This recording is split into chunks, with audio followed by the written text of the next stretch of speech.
वहीं सुनांगे इनकी बात। किसान जिन्हें अन्नदाता कहते हैं, ये हैं तो जिंदगी है, नहीं तो थाली में परोसा गया खाना किसी को नसीब नहीं होगा।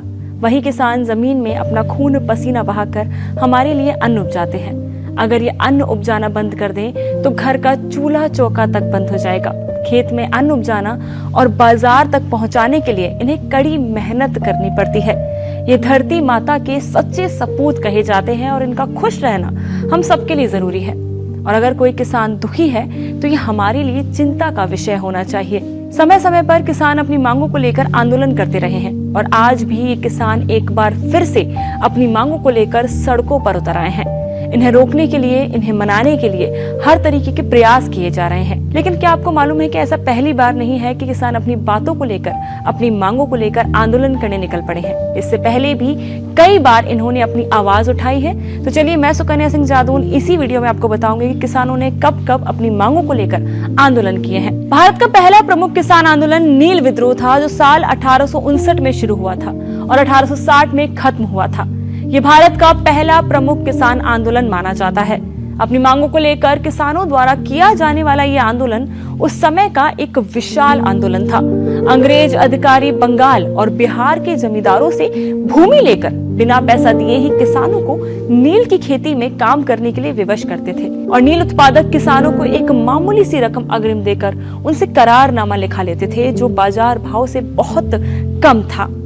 इस प्रथा को ददनी प्रथा कहा जाता था। इसमें किसानों की जीत हुई थी और बाद में नील की खेती ही बंद कर दी गई थी। भारत में दूसरा किसान आंदोलन चंपारण सत्याग्रह था, जो महात्मा गांधी के नेतृत्व में साल 1917 में हुआ था।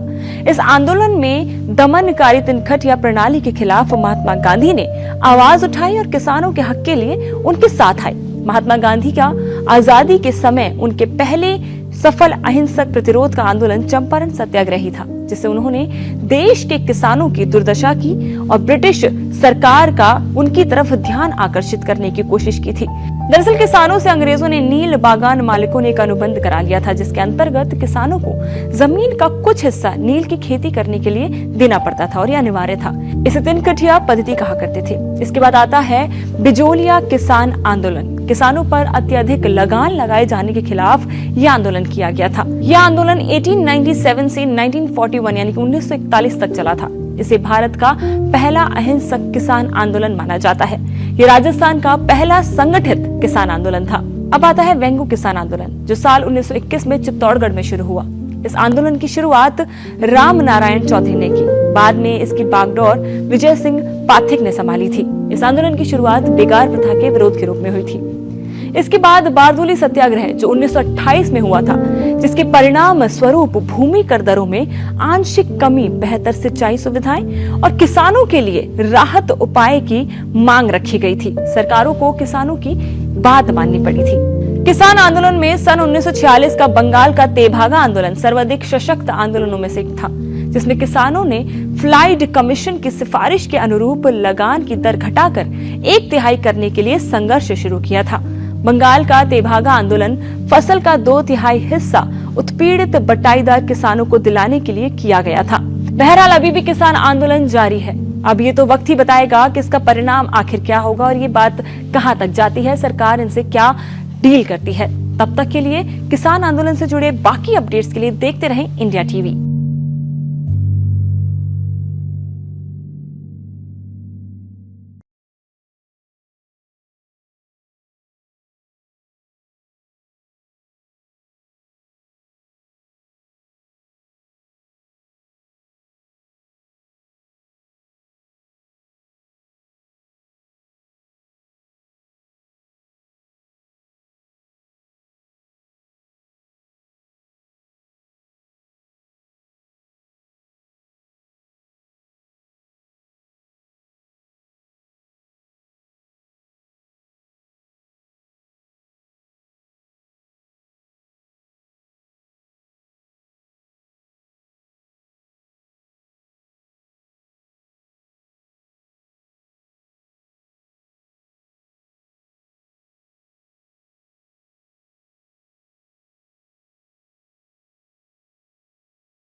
की मनमानी है? किसने की मनमानी है? मनमानी है। शहरों तुम संघर्ष करो, महासम्मी तुम संघर्ष करो।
अजय तुर के आए हो तो हाँ जी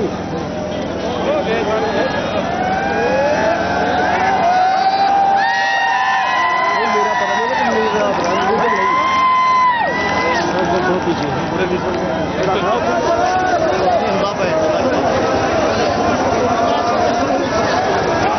मेरा मेरे पीछे बंदे खड़े सारे आगे आ जाओ।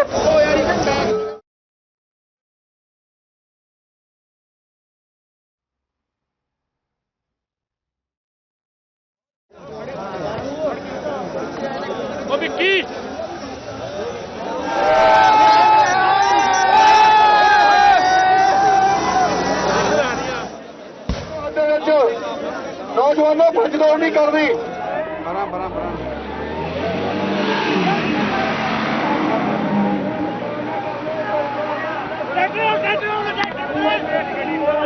पिछे पिछे ट्रैक्टर आते हुए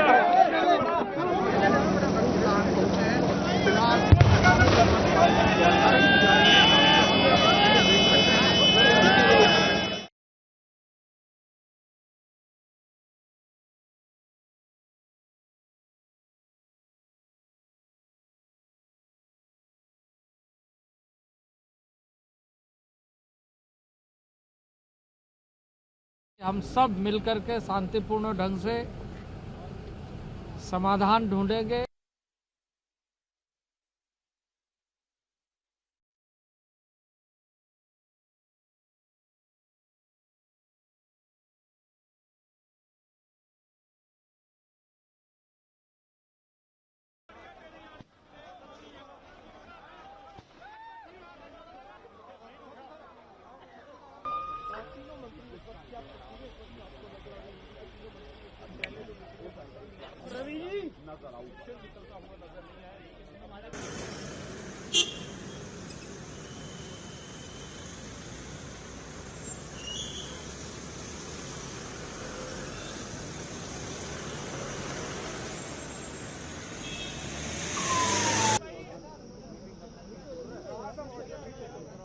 सीनियर मिनिस्टर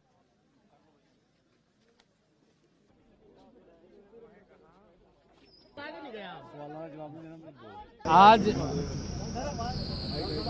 सरकार और किसान संगठनों के बीच बहुत ही अच्छे माहौल में सकारात्मक चर्चा हुई है, पॉजिटिव चर्चा हुई है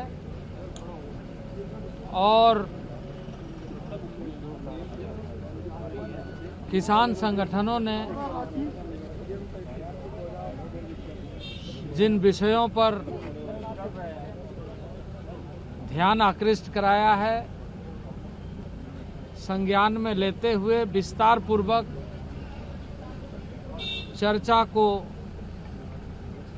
हमने करते हुए अगली तिथि रविवार को शाम 6 बजे के लिए फिर से आगे की चर्चा को जारी रखेंगे।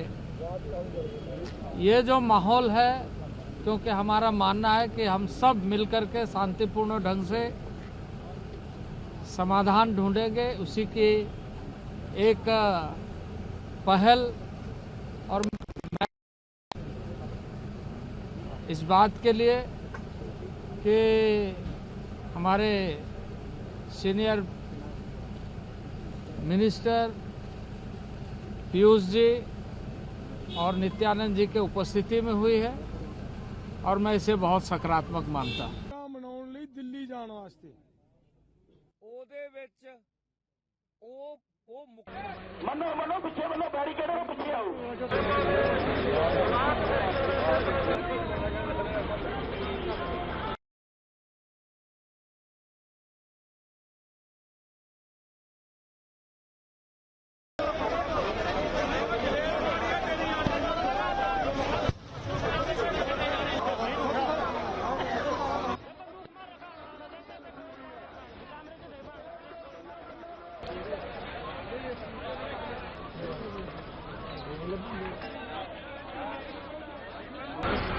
सरकारी मंडी की